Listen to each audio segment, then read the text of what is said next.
রোজা এইবার কিন্তু তোমার প্রত্যেকটা রোজা রাখতে হইব, নইলে আমার মান সম্মান থাকবো না। আর এটা কেমন দেখা যায় রোজা একটাও রোজা রাখে না। কি হইছে দয়া, কার লগে এত চেঁচাচেঁচি করতাছো? আর এসিপি স্যার আমার গার্লফ্রেন্ড, নাম রোজা। রোজা এলে সারাদিন খায়, একটাও রোজা রাখে না। দয়া, এটা তো খুবই ঝামেলার বিষয়। দাও তো, আমি দেখতাছি।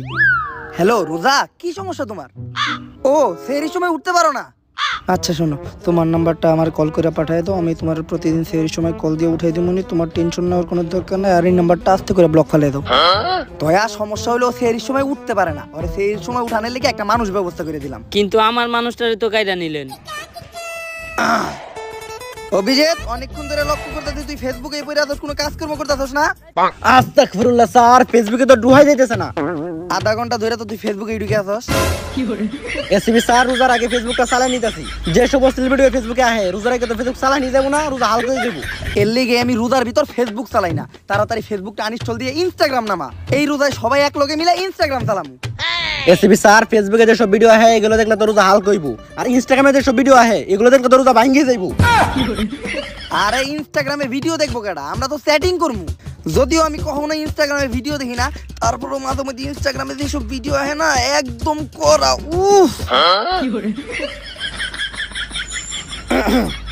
দয়া, এইবার কিন্তু আমাকে 30টা রোজাই রাখতে হইব।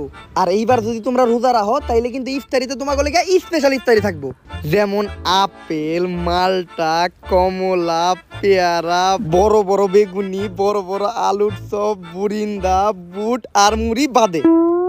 স্যার এগুলো বাদ দিলে আর ইফতারিতে তাহে কি? কেন, খেজুর আর লগে ঠান্ডা টিউবওয়েলের পানি। আর সেহরিতে ইফতারে যে খেজুর আর পানি বেঁচে দেবো, ওইটাই পরের দিন সেহরিতে খাবো। কিন্তু যেমনি হোক এবার আমাকে 30টা রোজাই রাখতে হইব, কারণ সিআইডির উপর যে অভিশাপ পড়ছে ওইটা একমাত্র রোজারাই খেয়ে কাটানো সম্ভব। কোনো কেস নাই, রুম ভাড়া দিতে পারি না দেখে বাড়ি এলাও ঘাড় ধাক্কা দিয়ে বাই করে দিতে। এই একটা আশ্রয় কিন্তু তো ঠাই নিছিলাম, তাও দয়া দরজা ভাঙতে যেয়ে পুরো বাড়িটাই ভেঙে লাইছে। এই জায়গাটা আমার ছেড়ে দিতে হইব, সব জিনিসপত্র গুছা। আমি চিন্তা করতেছি কোনো কেস পাই না, এই রোজার ভিতর তকরে নিয়ে কি করবো।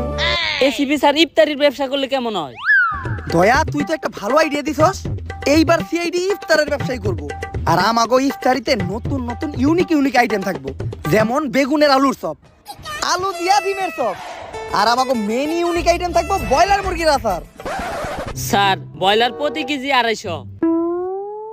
ব্রয়লার মুরগি 250 টাকা কেজি? তাই কি হইছে? তাইলে ব্রয়লার বাদ দিয়ে সবাই ডিমে থাকবো। চল ইফতারির দোকান নিব, তাড়াতাড়ি বাজার করে আসি।